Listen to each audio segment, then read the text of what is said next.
Everyone, welcome to chemistry. तो अभी तक chemical reaction of haloalkanes में हमने न्यूक्लियोफिलिक सब्स्टिट्यूशन हमने स्टार्ट किया था। हम पढ़ रहे थे न्यूक्लियोफिलिक सब्स्टिट्यूशन रिएक्शन, उसी का एक पार्ट क्या है SN2 रिएक्शन। अब SN2 और SN1, ठीक है, दो चीज़ें हमने देखी थी, ठीक है, न्यूक्लियोफिलिक सब्स्टिट्यूशन में क्या थी, एक तो थी SN1 और एक SN2 जो हम पढ़ने वाले थे, ठीक है। अब आज हम जो पढ़ेंगे वो क्या SN2 रिएक्शन है और SN1 हम नेक्स्ट वीडियो में कंप्लीट करेंगे। तो SN2 में यहाँ पे 2 का मतलब क्या है, SN2 में 2 का मतलब क्या है, बाई मोलिक्यूलर, राइट।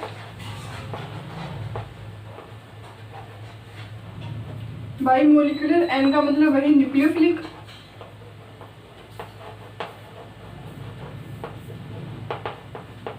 न्यूक्लियोफाइल या न्यूक्लियोफिलिक, और S का मतलब सब्स्टिट्यूशन,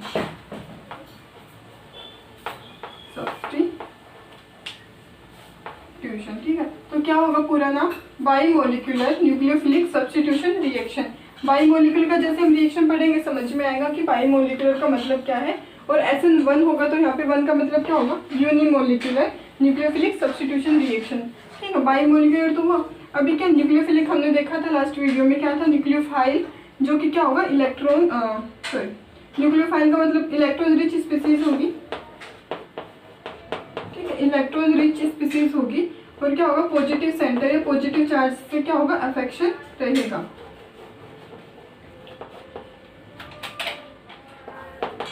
पॉजिटिव की तरफ क्या रहेगा, अफेक्शन रहेगा पॉजिटिव चार्ज की तरफ। और सब्स्टिट्यूशन का मतलब क्या है, कोई जो न्यूक्लियोफाइल होगा वो किसी दूसरे न्यूक्लियोफाइल को क्या करेगा, सब्स्टिट्यूट करेगा। अब यहाँ पे इस केस में क्या है, न्यूक्लियोफाइल RH मतलब हेलो एल्केन में ये क्या न्यूक्लियोफाइल है, इसको क्या करेगा, ये सब्स्टिट्यूट करेगा और इसकी जगह खुद लेगा न्यूक्लियोफाइल, ठीक है। तो इसको सब्स्टिट्यूट करके खुद लेना, वो क्या हुआ, सब्स्टिट्यूशन। सिंस न्यूक्लियोफाइल अटैक कर रहा है तो ये कौन हुआ, न्यूक्लियोफिलिक सब्स्टिट्यूशन। और बाई मोलिकुलर क्या मतलब, ऑर्डर ऑफ रिएक्शन क्या है, ऑर्डर ऑफ रिएक्शन 2 है, ठीक है। ये समझ में आएगा आगे कैसे 2 हैं, ये हुआ इतना। अभी होता क्या है, इसके मैकेनिज्म जब हम देखते हैं तो यहाँ पे एक चीज़ आती है क्या, ऑप्टिकल एक्टिविटी, ठीक है, हेलो एल्केन्स की, या फिर सिंपल ऑप्टिकल एक्टिविटी क्या है। तो पहले ये देख लेते हैं कि ऑप्टिकल एक्टिविटी होती क्या है।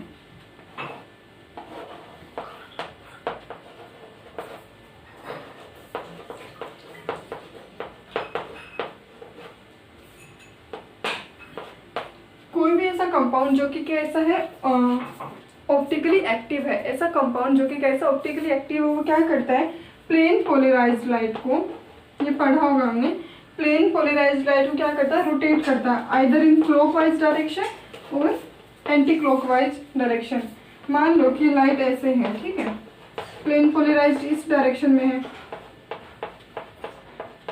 तो हो सकता है कि वो उसको क्लॉकवाइज रोटेट कर दे या फिर एंटी क्लॉकवाइज भी रोटेशन हो सकता है, ऐसे भी हो सकता है या फिर इस तरह से भी कुछ हो सकता है रोटेशन।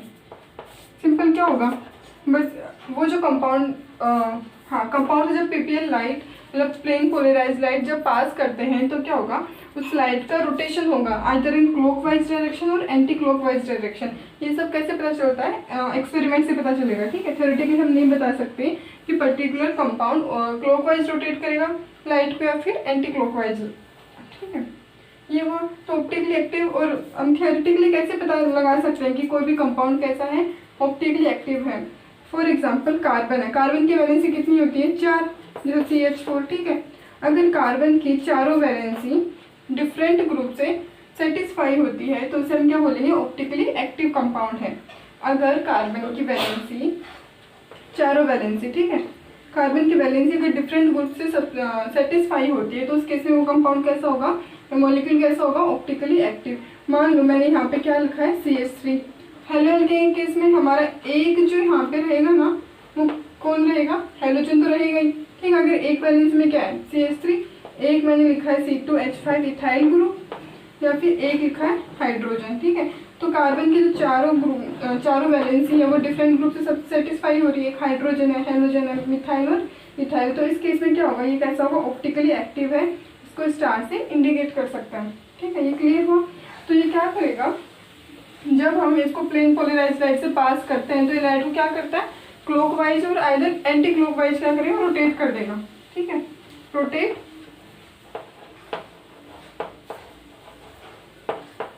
प्लेन पोलराइज्ड लाइट ये हुआ। ठीक, अभी आते हैं हम किस पर, SN2 रिएक्शन की मैकेनिज्म पर।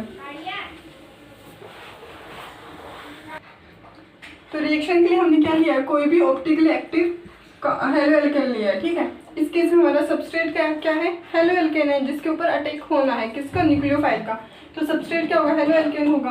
तो ऑब्वियस बात है एक वैलेंसी तो किससे सेटिस्फाई होनी है, हेलोजन से, सी पे एक्स है। अगर एक हाइड्रोजन हो, ठीक है, और डैश पे क्या हो, आर ग्रुप, ठीक है, और वेज पोजीशन पे क्या हो, आर डैश। ठीक है, वेज का मतलब क्या है, ये बोर्ड के, जैसे मान लो कि ये जो एक्स है, मैंने इसको मतलब सीधा लाइन से लिखा है, इसका मतलब क्या है, ये बोर्ड प्लेन है, ये जो एक्स और हाइड्रोजन क्या है, बोर्ड के प्लेन में है, सिंपल इस तरह से। ठीक है, ये हाइड्रोजन है और ये हाइड्रोजन है, ये वो।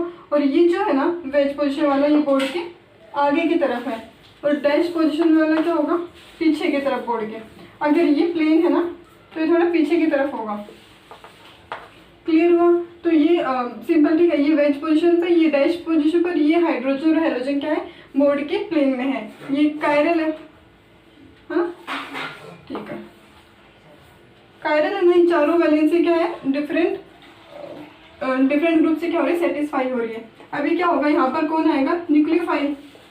कोई भी न्यूक्लियोफाइल हो सकता है अपने पास। न्यूक्लियोफाइल का मैंने एग्जांपल दिया था, जैसे हाइड्रोक्सी ग्रुप हो सकता है, मिथोक्सी हो सकता है, इथोक्सी मतलब एल्कोक्सी ग्रुप हो सकता है कोई, या फिर अमाइन हो सकता है अमोनिया न्यूट्रल में।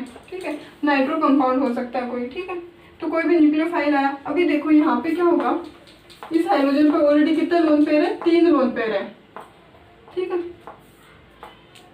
3 लोन पेयर है यहाँ पर। और न्यूक्लियोफाइल भी क्या, इलेक्ट्रॉन रिच स्पीसीज है, उसको तलाश किसकी है, एक पॉजिटिव सेंटर की, एक पॉजिटिव चार्ज की। तो ये यहाँ पे क्या होगा, ये वाला जो बॉन्ड है ना कार्बन और हाइड्रोजन वाला, कैसा है, पोलराइज्ड है।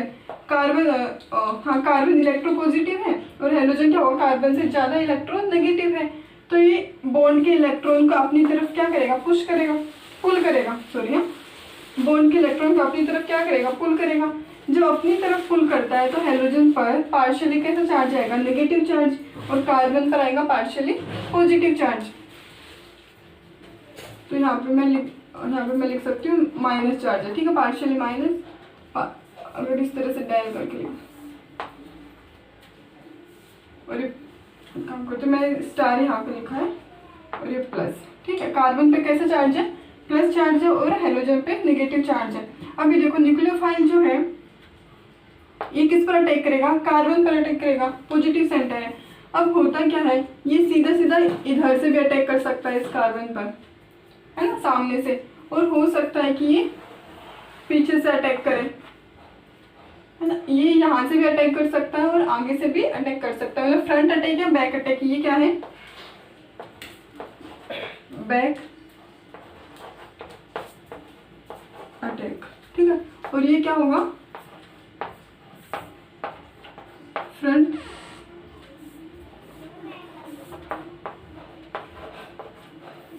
अटैक। अब ये जो रिएक्शन हो रही है वो किस में हो रही है, एक पर्टिकुलर सोलवेंट चाहिए होगा कोई भी रिएक्शन के लिए। तो सोलवेंट यहाँ पे क्या लिया, एसीटोन लिया है। जब भी SN2 रिएक्शन होती है तो ऐसा सोलवेंट चाहिए जो कि जिसमें क्या हो, पोलर तो हो वो, लेकिन कैसा हो, एप्रोटिक। तो पोलर एप्रोटिक सोलवेंट की जरूरत होती है, जैसे एसीटोन है ना, C double bond O, CH3 और CH3।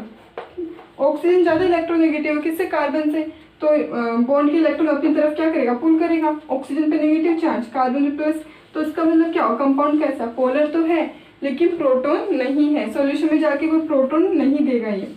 इस तरह से HCl है, ठीक है, प्रोटिक सोलवेंट हुआ, H प्लस और Cl नेगेटिव, प्रोटॉन दोनों देगा मतलब, है ना। लेकिन इस केस में क्या होगा, एसीटोन ऐसा कुछ नहीं करेगा, मतलब प्रोटॉन देना लेना ऐसा कुछ नहीं होगा, सिर्फ ये पोलर है लेकिन इसके पास प्रोटॉन नहीं है। ये हुआ। अभी देखो फ्रंट अटैक हो सकता है, फिर बैक अटैक हो सकता है, इस पे आते हैं। अब जब ये फ्रंट अटैक करता है तो प्रॉब्लम क्या आती है, ये हेलोजन कैसा ऑलरेडी इलेक्ट्रोनेगेटिव है। अगर मान लो यहाँ पे क्लोरीन हुआ तो ऑलरेडी वो कैसा इलेक्ट्रोनेगेटिव है, प्लस इसके पास 3 लोन पेयर भी है, मतलब इलेक्ट्रॉन रिच स्पीसीज है, highly electronegative plus electron rich species. दूसरा क्या, न्यूक्लियोफाइल है, इसके पास भी क्या बहुत सारे इलेक्ट्रॉन है, ये भी क्या इलेक्ट्रॉन रिच स्पीसीज है। इलेक्ट्रॉन रिच, इसके पास नेगेटिव चार्ज है, इसके पास भी नेगेटिव चार्ज है, नेगेटिव नेगेटिव के बीच में क्या होगा, रिपल्शन होगा। तो फ्रंट अटैक में प्रॉब्लम क्या आती है, मैं लिख दे रही हूँ, ठीक है। इन फ्रंट अटैक प्रॉब्लम क्या होती है, रिपल्शन होगा नेगेटिव चार्ज और नेगेटिव चार्ज के बीच में।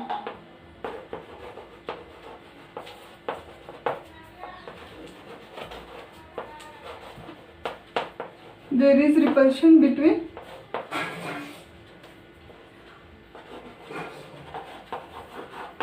halogen and nucleophile.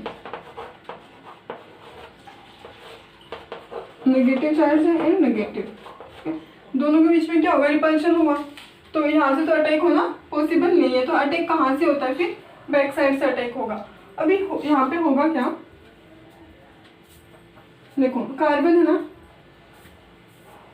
ये कार्बन है, जैसे न्यूक्लियोफाइल इधर आएगा, ठीक है, न्यूक्लियोफाइल इधर से अटैक करेगा ना, तो उसी टाइम पे क्या होगा, इसका तो बॉन्ड फॉर्मेशन होता रहेगा। ये जो बॉन्ड है ना हेलोजन का कार्बन का, वो क्या करेगा, धीरे धीरे ब्रेक होगा। ये दोनों चीजें एक साथ हो रही है, कौन कौन सी, न्यूक्लियोफाइल, कार्बन और न्यूक्लियोफाइल, ये तो बॉन्ड बन रहा होगा, ठीक है। कार्बन और हेलोजन का बॉन्ड क्या हो रहा, क्या होगा, ब्रेक होगा। तो बॉन्ड ब्रेकिंग, और यहाँ पे क्या होगा, बॉन्ड फॉर्मेशन।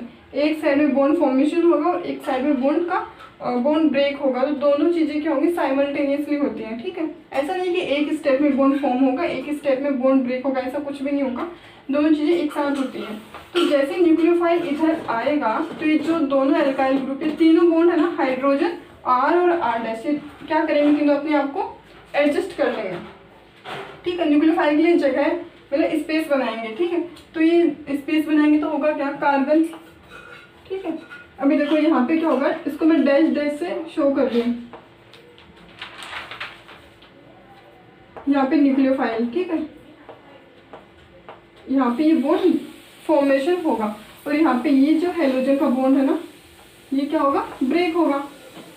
तो न्यूक्लियोफाइल इतना स्ट्रॉन्ग होना चाहिए कि कार्बन और हेलोजन का बॉन्ड इजीली ब्रेक हो सके, या फिर हेलोजन को ही हटा के खुद वहाँ पे आ सके, तभी तो किसी को हटा पाएंगे। वो एक पावरफुल होगा तभी तो वो दूसरे को हटा पाएगा, लेस पावरफुल होगा तो हेलोजन को कैसे हटा पाएगा, ठीक है। यहाँ पे हाइड्रोजन आर डैश और आर, ठीक है। ये जो बनता है इंटरमीडिएट, ये नोट कर लिया, इसको हटा देते हैं, है ना।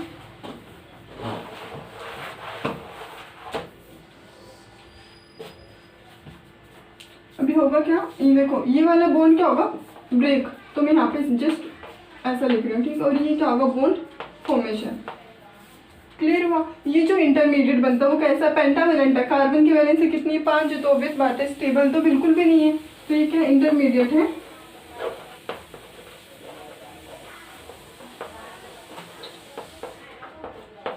इंटरमीडिएट है, ठीक है, और वो भी कैसा, पेंटावेलेंट है।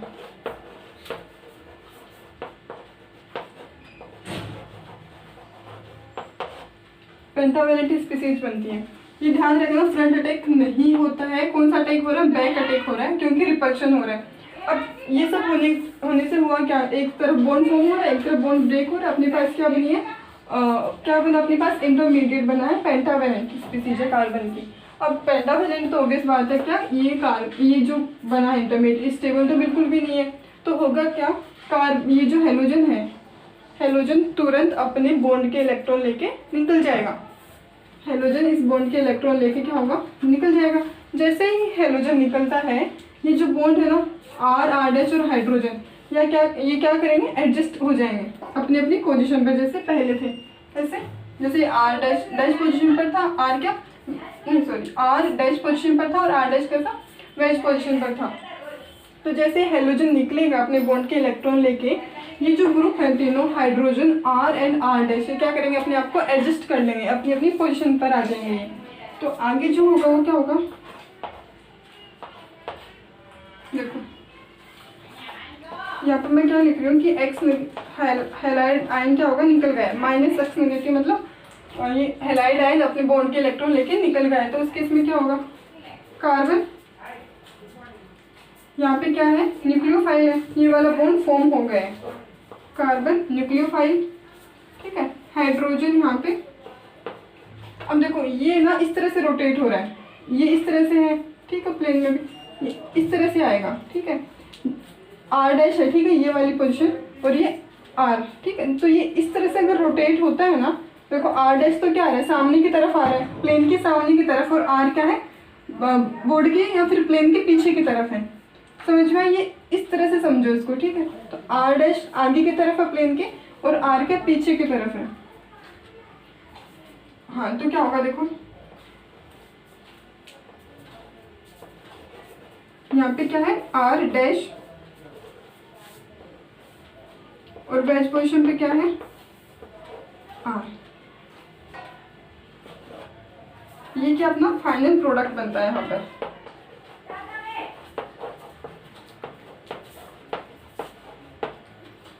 क्या कुछ डिफरेंस है यहाँ पे, न्यूक्लियोफाइल ने पीछे से अटैक किया, यहाँ पे न्यूक्लियोफाइल, और जैसे न्यूक्लियोफाइल पीछे से अटैक करता है, बैक अटैक होता है, तो ये जो तीनों बॉन्ड है H, R and R dash अपने आप को एडजस्ट कर लेते हैं, अपनी पोजीशन को एडजस्ट करेंगे।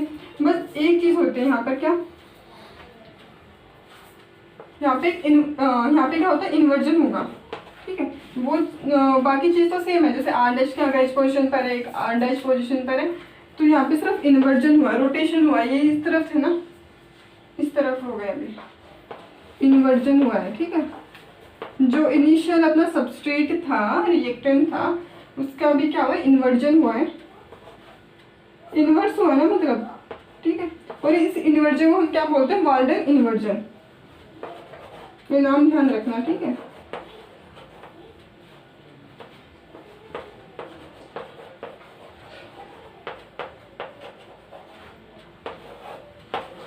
अब देखो ये कंपाउंड कैसा, ऑप्टिकली एक्टिव है या नहीं, ये कार्बन कैसा, कायरल है या फिर नहीं, कार्बन कैसा, कायरल है ना, क्योंकि चारों जो भी इसकी वैलेंसी है वो डिफरेंट ग्रुप से सेटिस्फाई हो रही है, तो कायरल तो है, और कायरल है तो ऑब्वियस बात है कैसा होगा, ऑप्टिकली एक्टिव होगा, ऑप्टिकली एक्टिव है, ठीक है। लेकिन ये भी ऑप्टिकली एक्टिव था, लेकिन यहाँ पे क्या हुआ, इसका इन्वर्जन हुआ है। इस इन्वर्जन होने से मतलब क्या है, अगर ये जो अपना, इसको मैं ए नाम दे रही हूँ, ठीक है, ठीक है, ये ए है का बिल्कुल, ठीक है, इसको ए लिख लेते हैं ना, समझ लो ए है, और ये क्या बना अपने पास, बी, ए से बना बी। तो अगर ए प्लेन पोलराइज लाइट को क्लॉकवाइज डायरेक्शन में अगर रोटेट करता है, तो ये जो बी है ना, जो प्रोडक्ट बना है, वो प्लेन पोलराइज लाइट को एंटी क्लॉकवाइज रोटेट करेगा। ये अगर क्लॉकवाइज रोटेट करेगा तो ये कैसा करेगा, एंटी क्लॉकवाइज डायरेक्शन में। क्लियर हुआ इतना? हाँ, ठीक है, ये इसका स्क्रीनशॉट लेना तो ले सकते हो। क्लियर? फिर से समझा रही हूँ एक बार, ये अपने पास क्या कायरल कंपाउंड है, ठीक है, कोई भी अपने ऑप्टिकल एक्टिव सबस्ट्रेट लिया है, एक वैलेंसी हेलोजन तो होगी एक पर, और बाकी हमने आर डैश और हाइड्रोजन।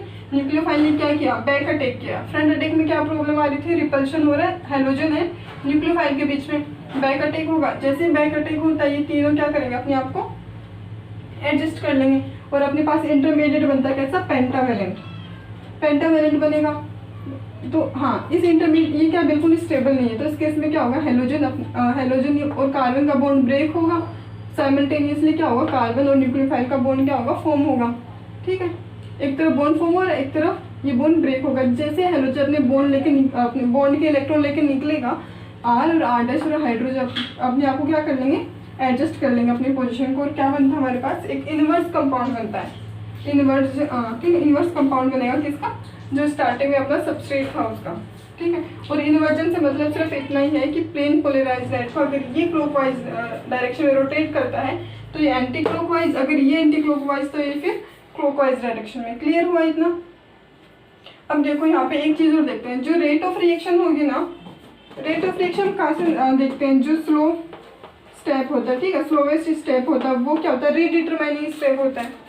किसी भी रिएक्शन का जो स्लोवेस्ट स्टेप होता है वो कैसा होगा, रीडिटरमाइनिंग स्टेप। अब ये रिएक्शन तो क्या हो रही है, एक स्टेप में कंप्लीट हो रही है, रिएक्टेंट और ये अपना न्यूक्लियोफाइल है, तुरंत इंटरमीडिएट बना, इंटरमीडिएट से अपना फाइनल प्रोडक्ट बन गया। तो ये कैसे वन स्टेप रिएक्शन है, तो और यही क्या होगी, फिर रीडिटरमाइनिंग स्टेप भी हुआ।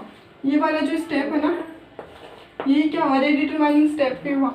और रेट डिटरमाइनिंग स्टेप में न्यूक्लियोफाइल की भी ज़रूरत पड़ रही है और अपने हेलोजन की भी, ठीक है, हेलो एल्केन की भी ज़रूरत पड़ रही है। अगर न्यूक्लियोफाइल नहीं होगा तो ये रिएक्शन हो पाएगी आगे? नहीं। अगर ये नहीं होगा तो भी नहीं हो पाएगी। मैं किसकी बात कर रही हूँ? इस स्टेप की बात कर रही हूँ, ठीक है। इस स्टेप में दोनों की ही रिक्वायरमेंट है, तो रेट है रिएक्शन की वो दोनों पे डिपेंड करती है, न्यूक्लियोफाइल पर भी और हेलो एल्केन पर भी, आरएक्स पर भी, दोनों पे डिपेंड करे। तो अपने जो ऑर्डर ऑफ रिएक्शन है वो क्या होगा फिर? 2 होगा। एक तो इस पर डिपेंड करेगी और एक न्यूक्लियोफाइल पर डिपेंड करेगी। कुछ इंपॉर्टेंट पॉइंट देख लेते हैं रिएक्शन के। तो अभी तक तो क्या था, हमने क्या देखा? मैकेनिज्म देखी कि रिएक्शन होती कैसे है, ठीक है। अभी कुछ इंपॉर्टेंट पॉइंट देख लेते हैं रिएक्शन के। अगर न्यूक्लियोफाइल अटैक करता है, न्यूक्लियोफाइल जब सब्स्टिट्यूशन हो रहा है, ठीक है, जब वो आएगा न्यूक्लियोफाइल तो क्या होगा? हेलोजन को निकलना पड़ेगा और हेलोजन उसी कंडीशन में निकलेगा जब न्यूक्लियोफाइल क्या होगा? स्ट्रॉन्ग होगा। ऐसा तो है नहीं कि कोई वीक आया और स्ट्रॉन्ग को धक्का देकर चला गया, ऐसा तो होगा नहीं। तो किसी स्ट्रॉन्ग अपने को न्यूक्लियोफाइल कैसा चाहिए? स्ट्रॉन्ग चाहिए, ठीक है। तो न्यूक्लियोफाइल कैसा होना चाहिए? न्यूक्लियोफाइल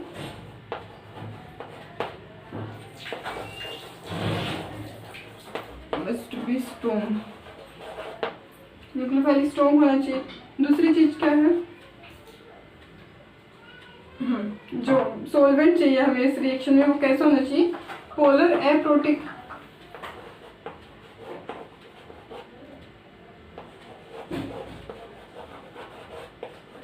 पोलर एप्रोटिक सॉल्वेंट चाहिए, ठीक है। जो एग्जांपल मैंने किसका दिया था? एसीटोन का। ये हुआ। फिर और रेट किस पर डिपेंड कर रही है रिएक्शन की?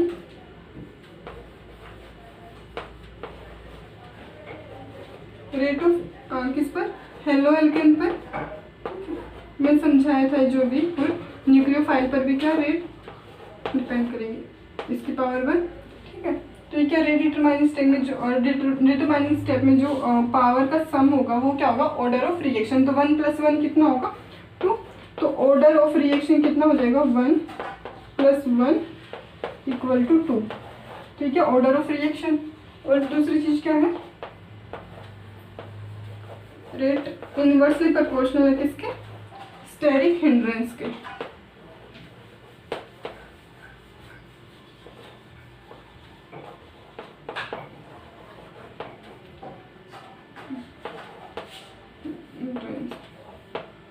क्या लिख रही हूँ? ठीक है, ये स्टेरिक हिंड्रेंस का मतलब क्या है? जितनी ज़्यादा क्राउडीनेस होगा, ठीक है, मतलब जितना ज़्यादा क्राउडीनेस होगा रेट क्या होगी? उतनी कम होगी। अगर ये फैक्टर इंक्रीज होगा तो रेट क्या होगी? डिक्रीज करेगी। हमने क्या लिया था यहाँ पर? देखो H था, ठीक, एक हेलोजन था, R लिया था और R' लिया था। अगर यहाँ पे अगर जैसे CH3 ले लिया और ये C2H5 है, ठीक है, लेकिन अगर यहाँ पे मान लो कि R' मैंने कोई ब्यूटाइल ग्रुप ले लिया, एक प्रोपाइल ग्रुप ले लिया, ठीक है, तो ब्यूटाइल ग्रुप क्या होगा? इसकी साइज बड़ी होगी और ये जो ये जो ब्यूटाइल ग्रुप, अगर मैं यहाँ पे ब्यूटाइल ग्रुप लूँ C4H9 और यहाँ पे कोई अगर प्रोपाइल ग्रुप ले लिया, ठीक है, प्रोपाइल और ब्यूटाइल, तो दोनों की साइज क्या है? बड़ी है, ठीक है। जैसे न्यूक्लियोफाइल अटैक करेगा पीछे से, जब आपको एडजस्ट इतना इजीली नहीं कर पाएंगे तो उस केस में क्या होगा? रेट डिक्रीज करेगी। तो जितना बल्कि ग्रुप होगा ये R और R' या फिर यहाँ पे कोई तीसरा ग्रुप भी हो सकता है हाइड्रोजन की जगह, तो जितना ज़्यादा बल्कीनेस होगा रेट क्या होगी? उतनी ही डिक्रीज करेगी। क्लियर हुआ फैक्टर? फिर हाँ, और हेलोजन के केस में क्या होगा? रेट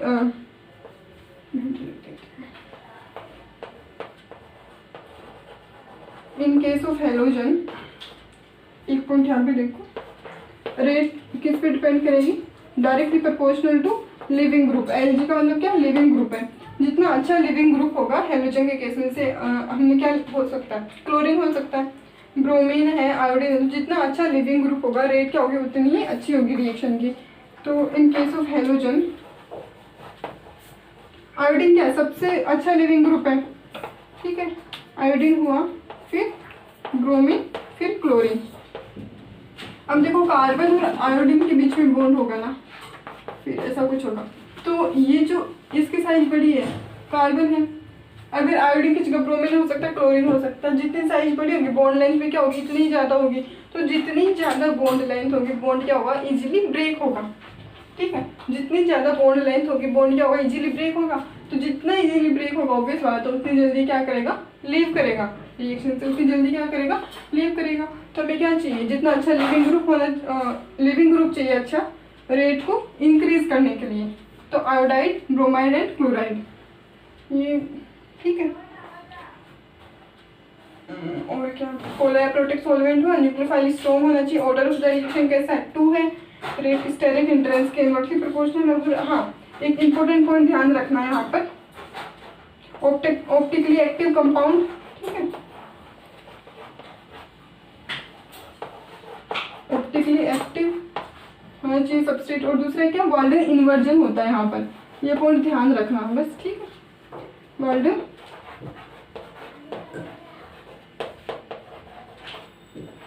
ये वाला पॉइंट इसमें ठीक है इंपॉर्टेंट है, ऑप्टिकली एक्टिव होना चाहिए। और यहाँ पे जो फाइनल प्रोडक्ट बनता है वो कैसा होता है, वाल्डन इन्वर्जन होता है उसका। क्लियर हुआ ये पॉइंट, हटाती हूँ मैं। लेते हैं जैसे एग्जाम्पल लेते हैं, यहाँ पे क्या लिया, आयोडीन, हाइड्रोजन और यहाँ पे CH3 और बेस पोजीशन पे क्या है, C2H5 मिथाइल ग्रुप है।